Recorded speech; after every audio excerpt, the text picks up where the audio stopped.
Friends, इस समय income tax department की नजर कहाँ है, किस पर है और क्यों है? क्योंकि आप लोग इस समय देख रहे होंगे कि इनकम टैक्स डिपार्टमेंट के छापे लगातार पड़ रहे हैं और जहां पर भी छापे पड़ रहे हैं वहां पर बहुत बड़ी मात्रा में कैश और ज्वेलरी बरामद हो रही है। इसलिए सरकार के हौसले बुलंद हैं और वो लगातार छापे मार रहे हैं।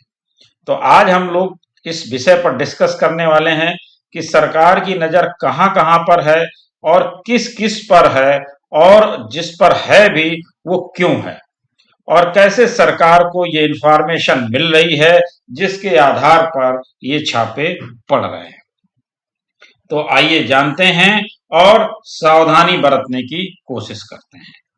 तो सबसे पहले हम लोग देखेंगे कि इनको जो छापे डाले जा रहे हैं वो क्यों डाले जा रहे हैं। देखते हैं, इनकम टैक्स डिपार्टमेंट फंदा कसने को तैयार। क्यों? इनकम टैक्स डिपार्टमेंट की हर बड़े कैश ट्रांजैक्शन पर नजर है। कहां नजर है? हर बड़े कैश ट्रांजैक्शन पर।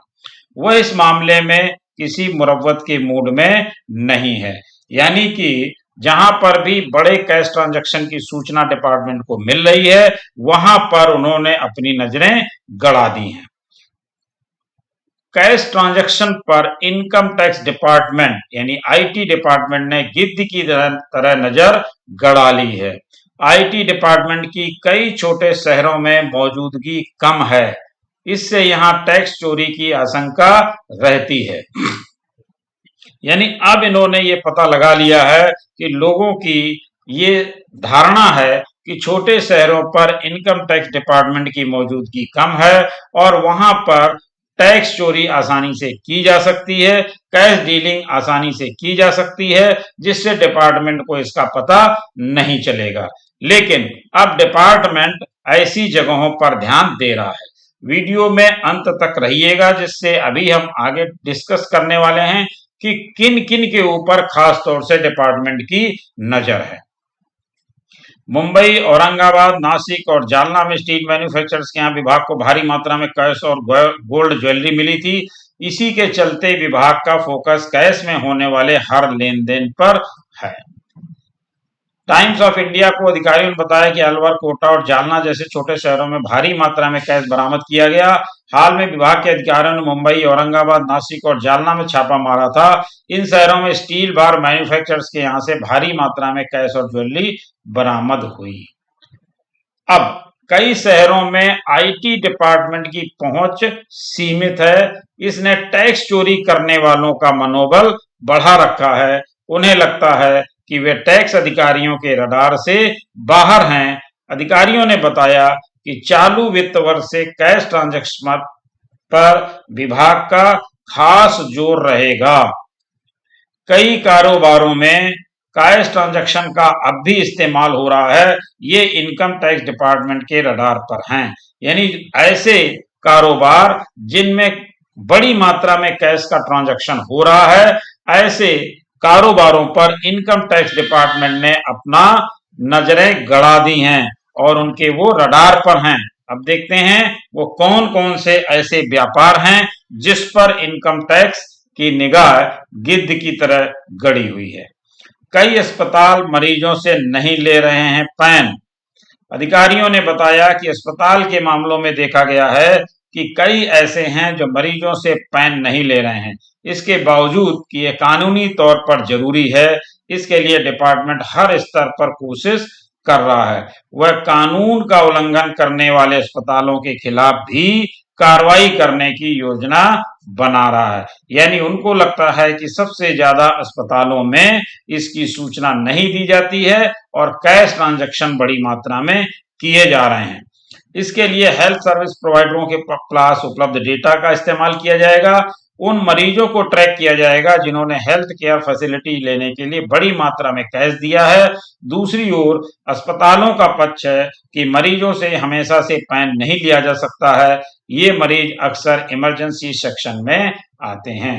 तो अस्पतालों का भी अपना एक कहना है कि अक्सर इमरजेंसी सेक्शन में आते हैं, इसलिए उनसे पैन लेना पॉसिबल नहीं हो पाता है, लेकिन डिपार्टमेंट का कहना है कि अगर कैश ट्रांजैक्शन हो रहा है तो पैन जरूरी है।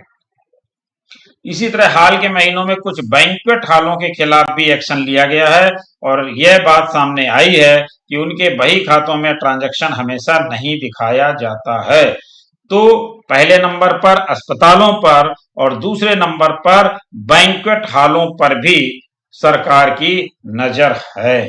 महंगी घड़ियों जैसे कुछ सेगमेंट में टैक्स डिपार्टमेंट ने पाया है कि ट्रांजैक्शन तय सीमित से ज्यादा हैं, वहीं रिटेलरों का कहना है कि उनके पास खरीदारों का पूरा ब्यौरा है। जहां डिपार्टमेंट अपनी बात कह रहा है, वहीं पर टैक्स पेयर अपनी बात कह रहे हैं। कई पेशेवर भी डिपार्टमेंट के रडार पर, यानी अधिकारियों ने बताया कि कुछ पेशेवर भी उसके रडार पर हैं। हाल के महीनों में कई आर्किटेक्ट के खिलाफ एक्शन लिया गया, यानी आर्किटेक्ट पर भी सरकार की निगाह है। जहां भी डिपार्टमेंट को लगता है कि उसके पास ठोस सबूत हैं, वह कार्रवाई करने से नहीं चूक रहा है। यह भी सच है कि सभी पेशेवरों की कुंडली नहीं खंगाली जा रही है, यानी सभी के साथ ऐसा सरकार करने नहीं जा रही है, लेकिन जहां जहां उन्हें ऐसा महसूस हो रहा है, ऐसा पता लग रहा है, ऐसे तथ्य मिल रहे हैं, उन तथ्यों के आधार पर, ऐसी सूचनाओं के आधार पर डिपार्टमेंट ऐसे लोगों पर कार्रवाई कर रहा है, जिसमें आपके अस्पताल आते हैं, जिसमें आपके आर्किटेक्ट आते हैं, जिसमें आपके बैंक्वेट हॉल आते हैं। खास तौर से इन लोगों को निशाना बनाया जा रहा है। टैक्स डिपार्टमेंट का मानना है कि उसके विस्तृत ब्यौरा उपलब्ध है, इसके जरिए वह आसानी से बेईमानी करने वालों तक पहुंच सकता है। मसलन एनुअल इंफॉर्मेशन स्टेटमेंट बड़े वॉल्यूम के ट्रांजैक्शन पर रोशनी डालता है। इसे प्रोसेस किया जा रहा है। जहां भी डेटा मेल नहीं खाएंगे, उन मामलों की समीक्षा होगी। यानी जो लोग अपना आईटीआर भरते हैं, वो खास तौर से एआईएस का जांच करके पूरी तरह से उसको समझ करके तब अपने इनकम टैक्स रिटर्न फाइल करें और ऐसी समस्याओं से बचें। लेकिन मैं आपको ये सूचना देना चाहता था कि जो टैक्स डिपार्टमेंट है, उसकी नजर इस समय कहां-कहां पर है। तो आपने जैसा कि देखा कि ये उस जगहों पर देख रहे हैं जहां पर ज्यादा कैश ट्रांजैक्शन की संभावना है, उसमें आर्किटेक्ट इंजीनियर्स हैं और कई अस्पताल हैं, कई बैंक्वेट हॉल्स हैं, जिन पर इस तरह की कार्रवाई देखने को मिल रही है और की भी जा रही है। इसके अलावा जिन लोगों का यहाँ पर नाम नहीं लिया गया है, लेकिन अगर उनके द्वारा बड़ी मात्रा में कैश ट्रांजैक्शन किए जा रहे हैं, तो वो भी सरकार की रडार पर हैं और जिन लोगों की सूचनाएं एआईएस पर हैं और उनके इनकम टैक्स रिटर्न उनसे मैच नहीं कर रहे हैं, वो लोग भी उनके रडार पर हैं। तो ऐसी सूचनाएं प्राप्त हो रही हैं, उसी के आधार पर मैं आपको ये बात कह रहा हूं। धन्यवाद।